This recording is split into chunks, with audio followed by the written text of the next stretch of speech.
Hier, j'ai longuement échangé avec une personne sur mon petit réseau et ça m'a donné l'idée de vous faire ce TikTok parce que c'est une maladie ou un syndrome qui est très mal connu chez le cheval. On va se retourner vers notre célèbre papy pour illustrer la maladie de Shivering. Donc tu regarderas aussi tout en bas là, tu cliques et je me suis servi de l'intelligence artificielle pour bien te trouver des sources, te rassembler des documents et comme ça tu pourras en apprendre davantage. Mais je vais déjà te dire sur des images comment ça se passe. Donc c'est une maladie du système nerveux central qui fait que le cheval n'a plus du tout le contrôle sur ses postérieurs principalement. Il va avoir tendance à le lever quand tu vas lui demander le pied, il va trembler en l'air, parfois il va lever son pied et l'écarter soudainement et il va le reposer aussi vite qu'il te l'a pris et c'est plutôt violent. Salut les amis de la Team Azabache, aujourd'hui on parle shivering.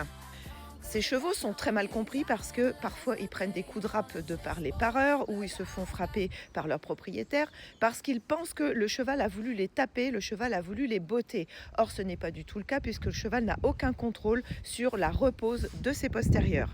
C'est une maladie neurodégénérative qui va évoluer en fonction du temps qui passe, du syndrome déjà présent de ton cheval, de son âge et c'est souvent en mélange avec de l'arthrose ou d'autres maladies qui viennent tourner autour.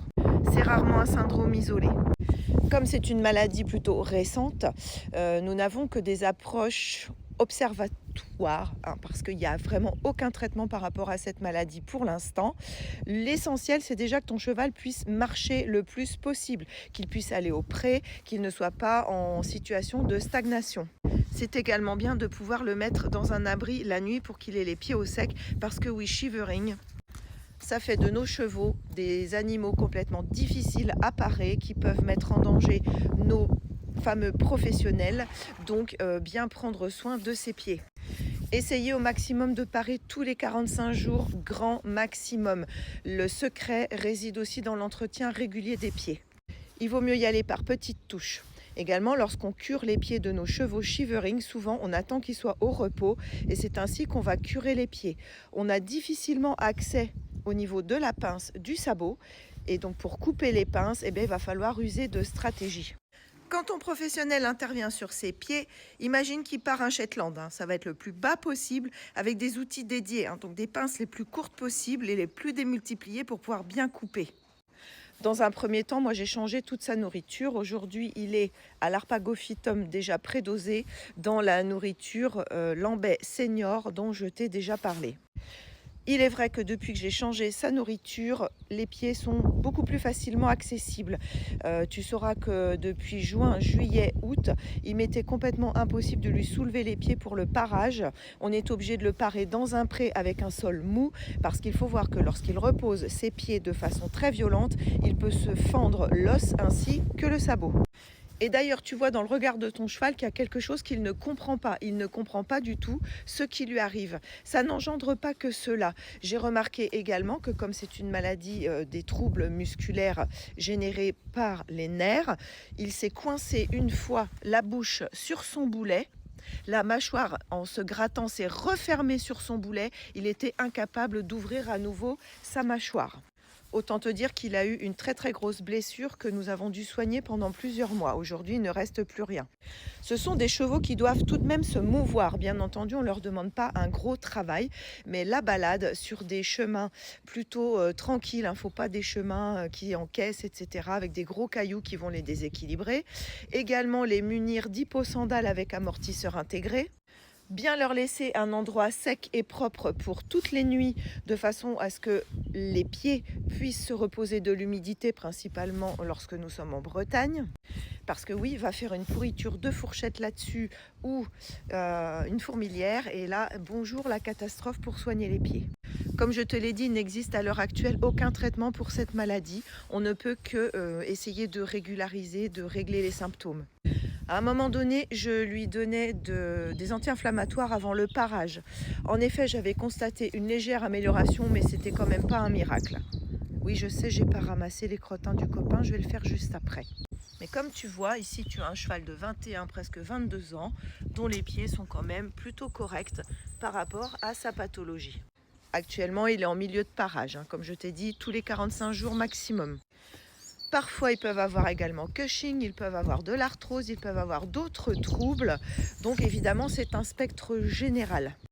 Peu de vétérinaires sont au fait de cette maladie, peu de cliniques sont au fait de cette maladie et sont forcément démunies par rapport à leur prise en charge. Donc n'hésite pas de toute façon à faire des radios quoi qu'il arrive pour bien être sûr que cela provient de ça, parce que le Harper ou le Harper australien, parce qu'il y a deux sortes d'Harper, il y en a un avec un nerf coincé et le Harper australien en revanche c'est une intoxication à la porcelle. Donc il faut bien distinguer les deux maladies. Il existe également dans des cliniques des possibilités en testant les nerfs, mais alors là c'est tout un protocole et j'imagine qu'il y a un bon billet avec pour être sûr de la pathologie. Bon, nous, au vu de la façon dont il donne ses pieds, de toute façon nous n'avons aucun doute. Bien entendu, le cheval ne doit pas être ni trop gros ni trop maigre parce que trop de poids, ça n'aidera pas. Trop maigre, ça n'aidera pas non plus. Il faut avoir beaucoup de patience. Donc tout ce qui est compte-rendu vétérinaire, tu n'hésites pas également à les proposer. Si tu as des amis qui sont par exemple kinés ou médecins humains, ils peuvent aussi jeter un œil dessus. Et oui, moi tu sauras que c'est une kiné humaine qui a trouvé une de ces pathologies alors que c'était passé inaperçu vis-à-vis de tous les vétérinaires en fait, y compris la clinique dans laquelle il avait passé des radios. Avant le parage aussi, ce qu'on fait, c'est qu'on chauffe notre cheval. On va le faire marcher au pas sur quelques kilomètres pour que les muscles soient bien déliés, pour faciliter au maximum le travail du maréchal ou du pareur ou de la pareuse. Mais sache que ton professionnel doit être extrêmement patient et n'hésite pas à ne pas garder une personne qui s'énerve après ce type de cheval parce que le coup de râpe sur la croupe ou les énervements, de toute façon, ça pousse le cheval dans son retranchement. Déjà que lui-même, il ne comprend pas ce qui lui arrive. Si en plus tu as une personne violente, ça n'ira pas du tout. Il faut également une personne extrêmement vigilante parce que oui, ce type de pathologie met en danger clairement la personne qui intervient sur ses postérieurs. Toi-même, lorsque tu lui cures les pieds, eh bien, fais attention toujours là où tu mets tes pieds parce que s'il t'écrase ton pied avec le sien, je te promets que ça va très très mal se passer, sachant qu'il ne peut pas toujours l'enlever immédiatement. Alors parfois j'ai remarqué que le fait de lui prendre le pied vers l'avant, ça va faciliter le curage, ça va dépendre des jours. Également pour pouvoir couper en pince, on va lui prendre vers l'avant, on va s'y mettre à deux, on va le tenir pendant que l'autre va couper. Par moment également, on a remarqué que lui faire croiser le pied comme ça pour pouvoir le parer était plus facile que de le laisser dans cette direction-là. À force de manipuler ton cheval, de toute façon, tu vas trouver les situations plus ou moins confortables pour lui et tu pourras adapter le travail.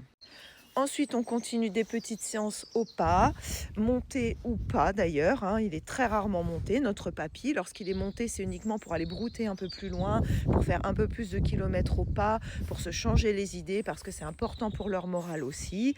Et dans ce cas-là, on va faire un petit peu d'épaule en dedans, parce que c'est la gymnastique de base du cheval. Le moral est aussi une des clés.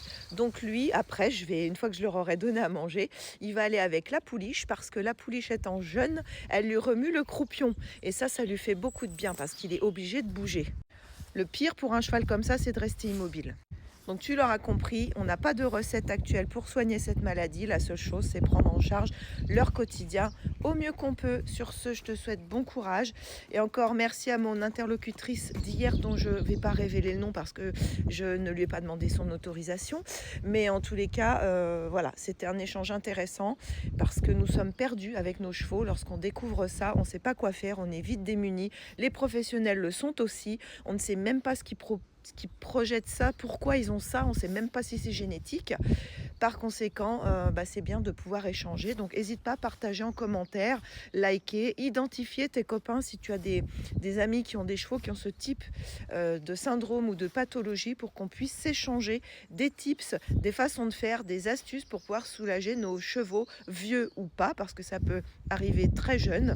Quoi qu'il arrive, sur ce, gros bisous. Encore merci pour ton abonnement et si tu es encore là, merci.